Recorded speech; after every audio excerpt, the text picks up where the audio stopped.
नमस्ते। Cold fusion के एक और एपिसोड में आपका स्वागत है। शायद आप किसी को जानते होंगे जिसे ऑर्गन ट्रांसप्लांट की जरूरत थी। डोनर ढूंढना आसान नहीं होता, ना ही जल्दी होता है। जब समय की कमी होती है तो इंतजार दर्दनाक हो सकता है। अगर आपको कोई ऑर्गन डोनेट करने के लिए मिल भी जाए तो भी, लेकिन जल्द ही ये सब चीजें भूलने की बात हो सकती है। रिसर्चर्स ने अभी अभी एक ब्रेक थ्रू किया है। उन्होंने 3D प्रिंट किया एक दिल असली ह्यूमन सेल्स से।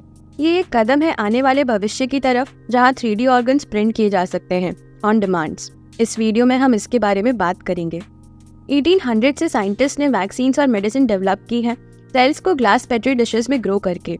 ये बायोलॉजिकल साइंस को आगे बढ़ाने में बहुत मददगार रहा है पिछले कुछ सदियों में। हाल ही में 3D प्रिंटिंग के आगमन के साथ 2D पेट्री डिशेस को अब अपग्रेड किया गया है एक और डायमेंशन में। एक क्रांति शुरू हो चुकी है लैब ग्रोन ऑर्गन डेवलपमेंट करने की ट्रांसप्लांट के लिए। इजराइल के टेल एविव यूनिवर्सिटी के रिसर्चर ने अभी अभी सक्सेसफुली 3D प्रिंटिंग किया है दिल असली ह्यूमन सेल से। पहले ये सिर्फ नॉन ऑर्गेनिक मटेरियल जैसे सिलिकॉन से किया जा सकता था। इजराइल रिसर्चर्स ने प्रिंट किया है 3D heart complete with muscle and blood vessels. उन्होंने बताया कि सेल्स जो दिल बनाने में यूज हुए थे वो आए थे एक डोनर के फैट टिश्यू से, जो फिर ट्रांसफॉर्म किए गए थे एम्ब्रियोनिक स्टेम सेल्स में और फिर डिफरेंशिएट किए गए थे various cell type in the heart में। दिल छोटा है, सिर्फ एक खरगोश के दिल के साइज का, लेकिन रिसर्चर्स ने क्रिएट किए चैम्बर्स और वेन्स जो पहले कभी अचीव नहीं किया गया था। रिसर्चर्स इन्विजन कर रहे हैं 3D प्रिंटेड हार्ट क्रिएट करने का जो सुटेबल होंगे ह्यूमन ट्रांसप्लांट के लिए, और पैचेस भी जो रीजनरेट कर सकेंगे डिफेक्टिव टिश्यूज को। प्रोफेसर टॉलिवर जो प्रोजेक्ट लीड कर रहे थे, उन्होंने कहा, ये पहली बार है कि किसी ने कहीं भी सक्सेसफुली इंजीनियर किया और प्रिंट किया एक पूरा दिल complete with cells, blood vessel, ventricles और चैम्बर। तो बात ये है कि कुछ रुकावटें अभी भी बाकी हैं। सेल्स कॉन्ट्रैक्ट कर सकते हैं, लेकिन उनमें पंप करने की क्षमता नहीं होती, जो कि रिसर्चर्स का अगला लक्ष्य है। लेकिन ट्रेडिशनल ऑर्गन ट्रांसप्लांट के मुकाबले इसमें बहुत सारे फायदे हैं। आमतौर पर ऑर्गन ट्रांसप्लांट्स में शरीर के एक आने वाले ऑर्गन को रिजेक्ट कर सकता है। ये इम्यून सिस्टम के कारण होता है, जो ऑर्गन के सेल्स में एंटीजेंस को महसूस कराता है, जो बाकी शरीर के सेल से मैच नहीं करते। किडनी के लिए लगभग 25% ट्रांसप्लांट पेशेंट को पहले साल में सीवियर रिजेक्शन का सामना करना पड़ता है, और हार्ट ट्रांसप्लांट के लिए ये नंबर 40% तक पहुंच जाता है। लेकिन ये 3D printed heart human tissue का यूज करता है बायोलिंक के रूप में। यहाँ पर समझिए कि ये कैसे काम करता है। पेशेंट से सेल का सैंपल लिया जा सकता है और एक 3D ऑर्गन प्रिंट किया जा सकता है उनके अपने सेल से बने पर्सनल हाइड्रोजेल के साथ। ये पोटेंशियली रिजेक्शन इशू को रिजॉल्व कर सकता है। ये पहली बार नहीं है कि रिसर्चर्स ने दिल प्रिंट किया है। 2017 में ज्यूरिच स्विट्जरलैंड के साइंटिस्ट ने एक आर्टिफिशियल हार्ट 3D प्रिंट किया था, लेकिन ह्यूमन टिश्यू के बजाय उन्होंने सिर्फ सॉफ्ट फ्लेक्सिबल सिलिकॉन मटेरियल का यूज करके ये उपलब्धि हासिल की थी। दिल पानी को इंट्रिकेट चैम्बर्स के थ्रू पुश और पुल करने में सक्षम था 80 बीट्स पर मिनट की दर पर, लेकिन ये सिर्फ 3000 बीट्स इन अ रो या अप्रॉक्सीमेटली आधे घंटे तक ही पंप कर सकता था। ज्यूरिच हार्ट ने 2.2 लीटर्स पर मिनट का पंप फ्लो अचीव किया था। ये ह्यूमन हार्ट से लगभग 2 से 3 गुना कम है, जो कि एक ह्यूमन को जिंदा रखने के लिए रिक्वायर्ड होता है, लेकिन एक रेप्लिका के लिए ये बुरा नहीं है।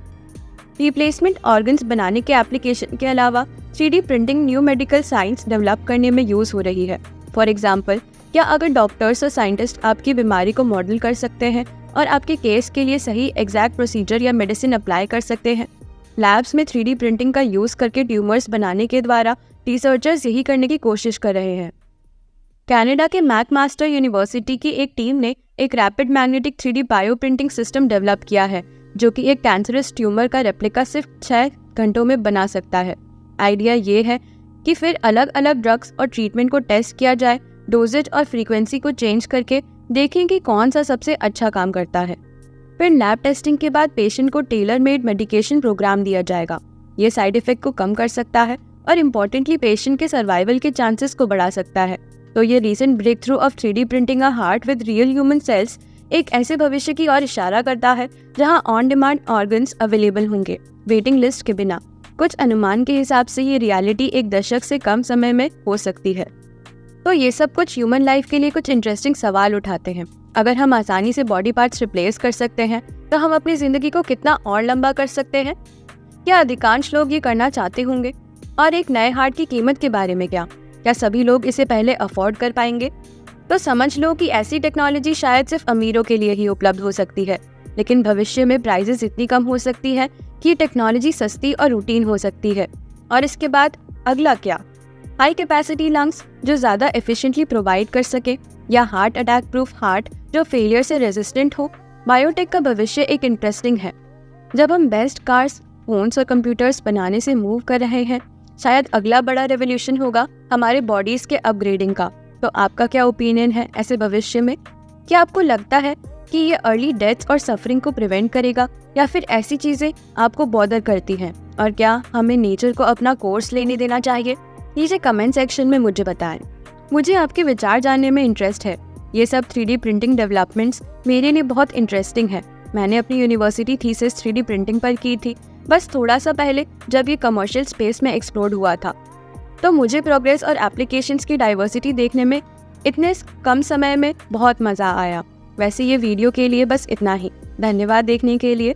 थोड़ा सा हाउसकीपिंग क्विकली। पिछले हफ्ते लेट मैंने एक बड़ी वीडियो रिलीज़ करनी सोची थी, शायद सबसे बड़ी वीडियो जो मैंने लगभग 7 साल में की, लेकिन मैं अभी भी टेड टॉक से लाइसेंसिंग एग्रीमेंट का वेट कर रहा हूँ। वीडियो डॉक्यूमेंट्री फॉर्मेट में होने वाला है, जैसे थेरेनोस 4 येट, तो होपफुली मैं जल्द ही रिलीज़ कर पाऊँगा। लेकिन ये वीडियो बस एक छोटी सी चीज़ थी बीच में जब आप वेट कर रहे थे। और लास्टली, मुझे इंस्टाग्राम पर फॉलो करना मत भूलना, क्योंकि मैं वहाँ थोड़ी ज़्यादा रेगुलर पोस्ट कर रहा हूँ आजकल। और बस इतना ही। धन्यवाद देखने के लिए। मेरा नाम डगोगो है और आप कूल फ्यूजन हिंदी देख रहे थे। अगर आपने ये चैनल अभी अभी डिस्कवर किया है तो सब्सक्राइब करने के लिए फ्री फील करें। मैं जल्द ही आपको नेक्स्ट वीडियो के लिए कैच करूँगा। Cheers guys, have a good one.